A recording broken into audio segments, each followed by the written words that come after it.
Ciência é o estudo dos seres vivos, do ambiente em que eles vivem, do ecossistema, dos animais, da vegetação. Um estudo assim para te saber melhor as coisas. O estudo do mundo inteiro, ou do universo, né? É o estudo da vida.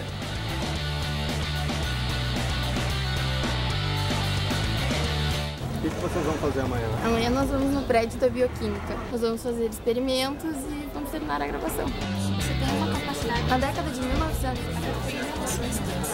pacientes submetidos como consumidos no mundo. Esse INCT é centrado aqui no Departamento de Bioquímica da URGS. O tema central é doença cerebral, estudar como é que o cérebro funciona, como é que o cérebro envelhece. Vai chegar uma gurizada de uma escola pública aqui de Porto Alegre para entender os nossos experimentos. Vamos fazer ciência, então? Vamos!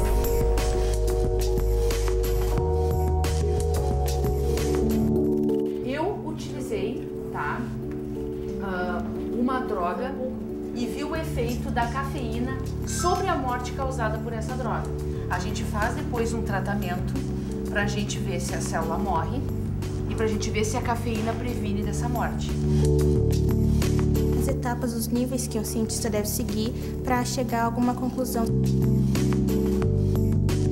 E que etapas se encaixam no método científico? A gente já tinha visto que a cafeína, ela prevenia a morte dos neurônios causados por uma proteína que está diretamente relacionada à doença de Alzheimer. Então nós pensamos, se a gente cultivar neurônios de rato com a proteína, que é uma das responsáveis por causar a morte de neurônios na doença de Alzheimer, será que a cafeína vai prevenir? Um caminho que você tem que fazer para descobrir algo. Por que aquilo acontece?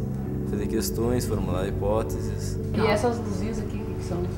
Essa aqui é sem cafeína. E essas aqui são as células, só que elas também receberam cafeína. Tipo, a observação, a formulação de hipóteses, o experimento.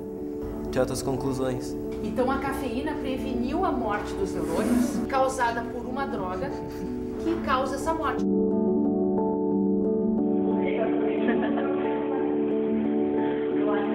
Qualquer pessoa sendo interessada pelo assunto pode ser um cientista.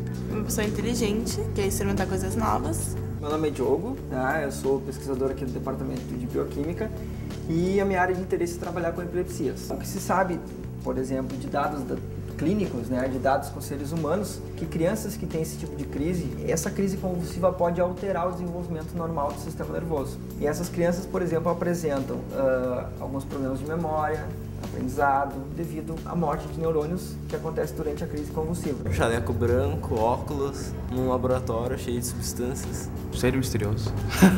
Aquele cara malucão assim, Um vai ter a crise convulsiva e não vai ser tratado com nenhuma droga, e o outro vai ter a crise convulsiva e vai ser tratado com a droga. Tá? A gente vai deixar esses animais crescerem até a idade adulta e aos 60 dias a gente vai começar a investigar o cérebro deles para ver o que aconteceu. Aqui na verdade a gente tem algumas imagens, tá? Do que aconteceu com o cérebro daqueles animais depois da crise convulsiva. Essa imagem que eu estou mostrando para vocês é de um animal que não sofreu crise convulsiva. Praticamente a gente vê um fundo escuro, né? Não tem nenhuma marcação. Um animal que sofre aquele tipo de crise convulsiva vai ter um monte de marcações verdes mais claras aqui. Todos esses pontos que vocês estão vendo aqui são neurônios que estão morrendo. É uma pessoa normal como qualquer uma, só que a primeira imagem que vem quando se fala em cientista é essa. Desde quando a gente é pequeno, a gente aprende que cientista geralmente é uma pessoa assim.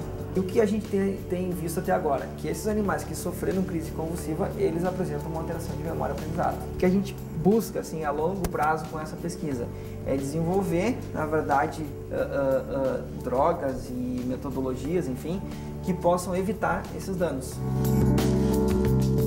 Através de estudos com humanos, tá, se descobriu que as pessoas que praticaram durante sua vida exercício físico regular, durante o seu envelhecimento, elas tiveram uma melhor saúde cerebral. Neurociência é mais para o estudo do cérebro, da estrutura, o funcionamento. Todas as doenças que acontecem, como funciona. Logo que você coloca esses animais na caixa, naturalmente eles buscam a rodinha para fazer atividade física. Após 30 dias de atividade física, a gente vai normalmente, ou a gente faz uma intervenção nos animais, ou a gente leva os animais para fazer avaliação de comportamento, sempre em relação com os animais que são sedentários. A gente coloca os ratos na piscina aqui e eles têm 60 segundos para achar essa plataforma submersa e a gente vai treinando eles durante 4 dias, 5 dias, conforme, e eles vão aprendendo a achar a plataforma escondida. Aí mostra que a memória espacial deles está funcionando corretamente. Feito de doença, esquizofrenia, Alzheimer. A neurociência passa um conhecimento para educação física para neurociência e assim vai. O que tiver em relação ao cérebro. A estrutura do cérebro do roedor é a mesma que a nossa? Muito semelhante ao cérebro dos humanos.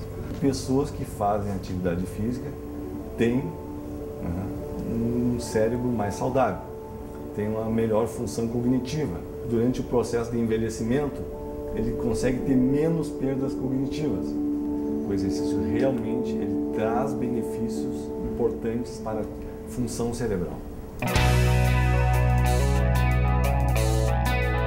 Aqui no Brasil, aqui em Porto Alegre, nesse prédio aqui do lado, se faz uma ciência de padrão internacional. Saber que não é só em outros países, mas aqui isso também acontece, é bem interessante. A gente se beneficia muito com essa gurizada, porque a gente na universidade fica um pouco isolado, acha que sabe tudo. Foi bem proveitoso, eu tinha o interesse de conhecer como é que era num laboratório desses. Eu gostei de saber o efeito da cafeína no cérebro, tipo assim, como se possa tomar café, os exercícios que você vai fazer.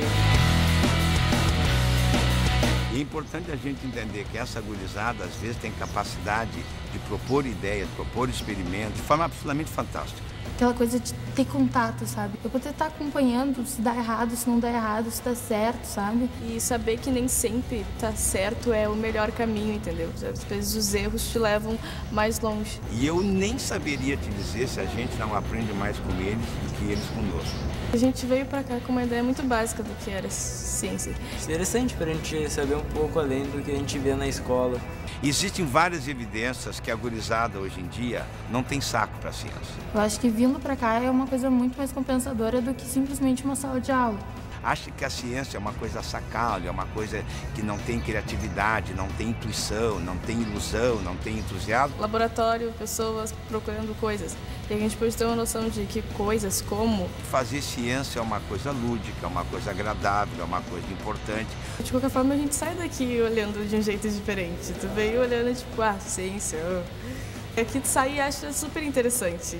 Fazer ciência é como dançar, é como ir ao cinema. Qualquer aluno, sabe, quando vê acontecer, é uma coisa muito mais emocionante. Eu acho que ciência passou de ser uma coisa, pra mim, sabe, de aula de biologia, aula, sabe, laboratório, para ser uma coisa muito mais essencial, assim, sabe? Eu consigo acompanhar isso.